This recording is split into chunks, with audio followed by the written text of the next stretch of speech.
विशाल पंखों वाला शेर, माँ का प्रतिकार। कई रूप बदलने वाला दुष्ट बाज शेर। विशाल शेर मुफासा था, उसका बेटा सिम्बा और सिम्बा की बीवी लीला रहते थे। एक दिन अनेक रूप बदलने वाला मायावी दुष्ट बाज शेर हिरन के रूप में बदलकर मुफासा और उसकी पत्नी को दिखाई देता है।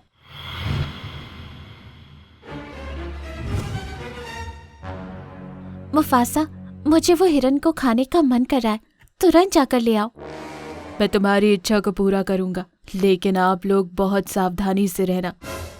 इस तरह मुफासा मायावी हिरन को पकड़ने के लिए उसके पीछे भागता है। फिर अचानक से मायावी हिरन एक विशाल बाज शेर में बदलता है और फिर मुफासा को मार देता है। ये सब कुछ पेड़ पर बैठा मिट्ठू नाम का एक तोता देख लेता है। फिर वो दुष्ट बाज शेर लोमड़ी के रूप में दोबारा लीला के पास आता है। मुझे बहुत भूख लग रही है, कुछ खाने को दो ना, वरना भूख से मेरी जान चली जाएगी। इस तरह मायावी लोमड़ी कहती है तो लीला उसके लिए भोजन लेकर उसके करीब जाती है। और जैसे ही लीला उसके करीब जाती है, वो बाज में बदलकर लीला को उठाकर ले जाता है। ये सब कुछ सिम्बा देख लेता है।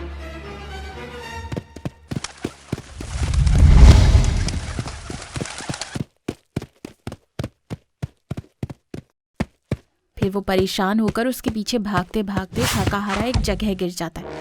इतने में अधीरा वहां से गुजरता है और अपने दोस्त के बेटे को देखकर कहता है, अरे ये क्या हो गया सिम्बा, उठो, बताओ क्या हुआ। अधीरा जी, मेरी माँ को वो दुष्ट बाज शेर उठाकर ले गया। तो तुम्हारे पिता मुफासा कहाँ है? पिताजी तो हिरन का शिकार करते करते जंगल की ओर चले गए। सिम्बा, तुम्हारे पिता अब नहीं रहे। जिसने तुम्हारी माँ को तुमसे दूर किया है वही दुष्ट बाज शेर नहीं, तुम्हारे पिता को भी मार डाला। अब तो केवल तुम्हारी माँ ही है। पता नहीं वो भी अब जिंदा है या नहीं, फिर भी तुम अपनी माँ को बचाने की कोशिश जरूर करो। ये सब कुछ वो दुष्ट शेर ने क्यों किया है? मेरे माता पिता ने कौन सा पाप किया जो इसने ये सब कुछ किया? मैं जानता हूँ, वो भी तुम्हारे पिता की तरह मेरा एक अच्छा दोस्त था, लेकिन उसकी नजर तुम्हारी माँ पर थी, इसलिए तुम्हारे पिता ने उसे मारकर इस जंगल से भगा दिया था और इसी बात का बदला लेने वो मायावी शक्तियों के साथ वापस लौट आया। अब यहाँ आकर उसने ये सब कुछ किया है। फिर उसका अंत कैसे करूं? मैं तो बच्चा हूँ, मैं क्या कर सकता हूँ? मुझे उसे मारकर अपना बदला लेना होगा, कोई तो उपाय बताए। उस पर सामने से वार नहीं कर सकते, चलो मैं तुम्हें एक जगह लेकर चलता हूँ।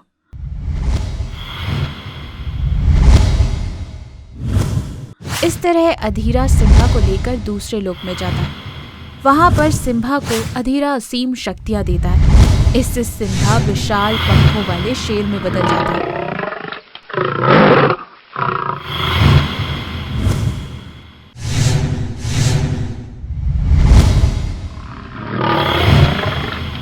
सिम्बा, अब तुम सबसे बलवान हो, तुम उस दुष्ट बाज से अपना बदला ले सकते हो, लेकिन सावधानी से।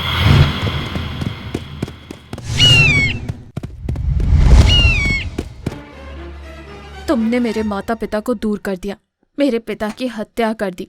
अब बताओ मेरी माँ कहाँ है, वरना मैं तुम्हारी जान ले लूंगा। हाँ हाँ हाँ, तुम क्या मुझे मारोगे?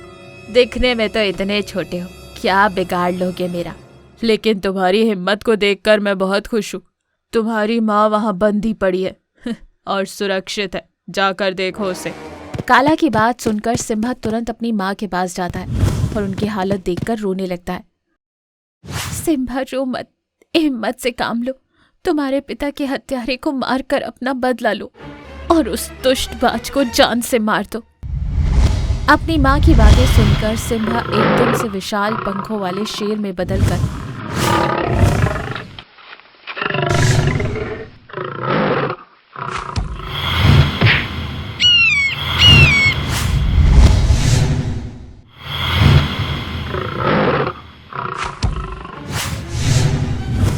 काला का अंत कर देता है और फिर सब खुशी खुशी उस जंगल में रहने लगते हैं।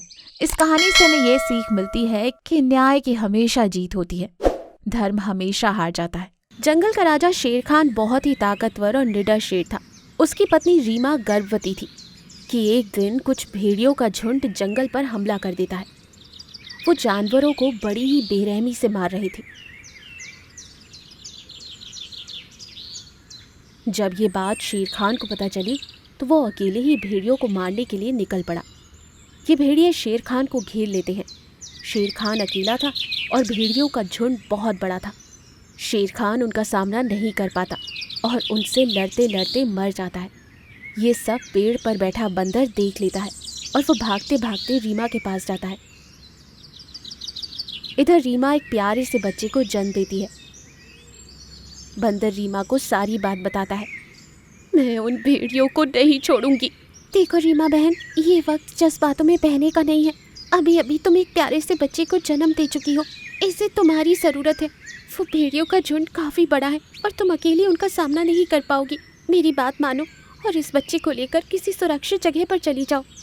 बंदर यूँ बोल ही रहा था कि रीमा की नज़र भेड़ियों के झुंड पर पड़ती है जो उसी की ओर आ रहे थे। रीमा तुरंत अपने बच्चे को लेकर वहाँ से भाग जाती है। वो सबकी नज़रों से छुपते छुपाते जंगल से काफ़ी दूर एक गुफा में रहने लगी। वो अपने बच्चे को सिम्बा कहकर बुलाने लगी। वो गुफा के आसपास आए हुए छोटे मोटे जानवरों का ही शिकार कर सिम्बा का पेट भरती थी। वो भेड़ियों के झुंड को देखकर इतना डर गई थी कि वो सिम्बा को एक पल के लिए भी अपनी नज़रों से दूर नहीं करती थी। रीमा और सिम्बा सबकी नज़रों से छुपते छुपाते जीवन गुजार रहे थे। दिन बीतने लगे।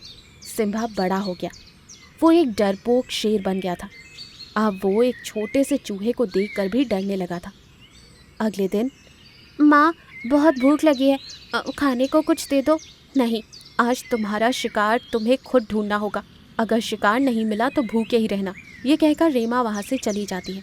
माँ काफ़ी नाराज़ लग रही है, मुझे कुछ करना होगा। माँ को मनाने के लिए आज शिकार ढूंढ कर ही रहूँगा।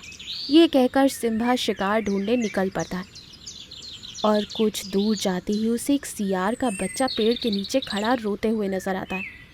पेड़ के पीछे छिपे सिम्बा को सियार देख लेता है और ज़ोर ज़ोर से अपने बेटे से कहता है, बेटा, आज मैं तुम्हारे लिए शेर का शिकार करने जा रहा हूँ। कल मैंने यहीं आसपास एक शेर को देखा था। मैं उसका शिकार करने वाला था पर वो बचकर भाग गया। पर तुम चिंता मत करो, आज वो मेरे हाथों से बच नहीं पाएगा। आज मैं तुम्हें शेर का ताज़ा मांस खिला कर ही रहूँगा। बस फिर क्या था, जैसे ही ये बात सिम्बा के कानों में पड़ी, सिम्बा बिना पीछे मुड़े भाग निकला। इस कहानी से हमें ये सीख मिलती है कि किसी भी मुसीबत का हिम्मत से सामना करना चाहिए, ना कि डर कर भागना चाहिए। अनाथ शेर के बच्चे की माँ गाय खूनी बाघ। एक जंगल में लीला नाम की गाय चरने के लिए जाती है। एक अनाथ शेर का बच्चा भूख से तड़प रहा था। उसे देखकर गाय प्यार से अपने पास रखकर उसका पालन पोषण करती है। इस तरह कुछ समय बाद सिम्बा बड़ा हो जाता है। माँ, और कितने दिन तक तुम ये मेहनत करोगी? अब मैं बड़ा हो गया हूँ, आज से मैं तुम्हारी देखभाल करूँगा। अभी खाना लेकर आता हूँ, तुम यहीं रहना। फिर सिम्बा चला जाता है। इतने में मुफासा नाम का एक बड़ा शेर गाय के पास आकर इस तरह बातें करता है। अरे, मुझे देखकर बाकी जानवर डर के भाग जाते हैं। तुम तो ऐसे ही खड़ी हो, क्या मुझे देखकर तुम्हें डर नहीं लगता? तुम्हें अपने प्राण प्यारे नहीं है क्या? इतना साहस कहाँ से आया? तुम्हें मारकर मैं अपनी भूख मिटाऊंगा, तब तुम्हें अकल आएगी। मैं क्यों डरूं? ज़्यादा से ज़्यादा क्या करोगे तुम? मुझे मार दोगे, लेकिन तुमने अगर मेरी जान ली तो मेरा बेटा सिम्बा तुम्हें जिंदा नहीं छोड़ेगा। तो मैं क्यों डर के जीऊं? मेरे पास मेरा बेटा है, वो ज़रूर आएगा। क्यों अपने बेटे पे इतना इतरा रही हो? तुम मेरा कुछ नहीं बिगाड़ सकती तो तेरा बेटा क्या करेगा? फिर भी चलो देखते हैं। जब तक तुम्हारा बेटा नहीं आता मैं यही हूँ। उसके आने के बाद तुम दोनों को एक साथ मार कर खाऊंगा। इतने में सिम्बा वहाँ आ जाता है और मुफासा उसे देखकर हैरान रह जाता है। माँ, क्या हुआ? ये कौन है? लगता है इस जंगल में नया आया है, ये मुझे जान से मार देना चाहता है। तो मैंने कहा मेरा बेटा आने के बाद मुझे मारना, कहता है अब तुम्हें भी मार देगा। तेरी इतनी हिम्मत कि तू मुझे और मेरी माँ को मारेगा, अब तेरी खैर नहीं। रुको बेटा, ये कैसा चमत्कार है? इस गाय का बेटा शेर कैसे हो सकता है? गाय के पेट से तो गाय जन्म लेती है, ये सब कैसे हुआ? सही कहा, गाय के पेट से तो गाय जन्म लेगी। फिर मैं कौन हूँ? बताओ माँ। बताती हूँ। तुम बहुत छोटे थे और एक जगह बड़े भूख से तुम आखिरी सांसें गिन रहे थे, तब मैंने तुम्हें बचाया और तब से तुम्हें पालकर बड़ा किया। तुम मेरे साथी हो।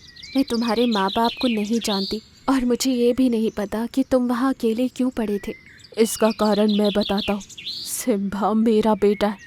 मुझे धोखे से बहती हुई नदी में उस अधीरा नाम के बाघ ने धक्का दिया था, इसलिए मैं इतने सालों तक अपने बेटे से दूर रहा। मैं बहती नदी में बहता हुआ बहुत दूर चला गया था।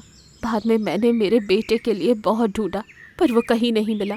अब इतने सालों के बाद मैंने उसे खोज निकाला। तुम्हारा एहसान मैं ज़िंदगी भर नहीं चुका सकता। तुम पर हमला करना चाहा, मुझे माफ़ कर दो। इतने सालों से सिम्बा के माँ बाप का इंतज़ार किया था, इतने दिनों के बाद मेरा सपना सच हुआ। मैं अभी बहुत निश्चिंत हूँ। सिम्बा अपने पापा के साथ जाओ। पापा इतने दिन मुझे छोड़कर कहाँ चले गए थे? आप ठीक तो हो ना? इस तरह बाप बेटे एक दूसरे के करीब आ जाते हैं। कुछ समय बाद एक बाघ की दहाड़ सुनाई देती है। मुफासा कहता है, ये आवाज़ तो अधीरा की है, उसी के कारण हम दोनों बिछड़ गए। वो इस जंगल का महाराज बनना चाहता था, तभी मुझे नदी में धक्का दे दिया। मैं उस बड़े पत्थर के पीछे छुप जाता हूँ, फिर देखते हैं कि वो तुम दोनों से क्या कहता है।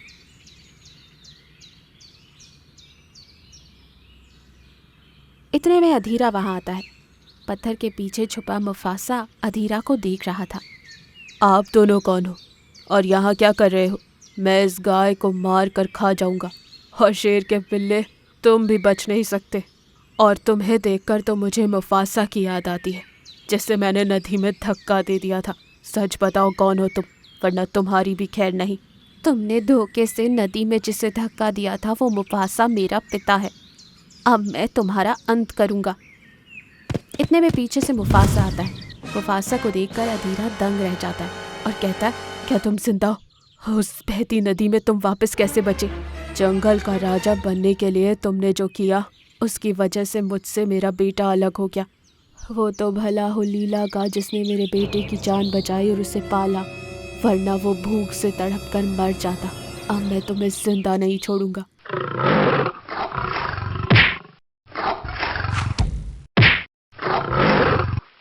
फिर मुफासा और सिम्बा मिलकर अधीरा को मार डालते हैं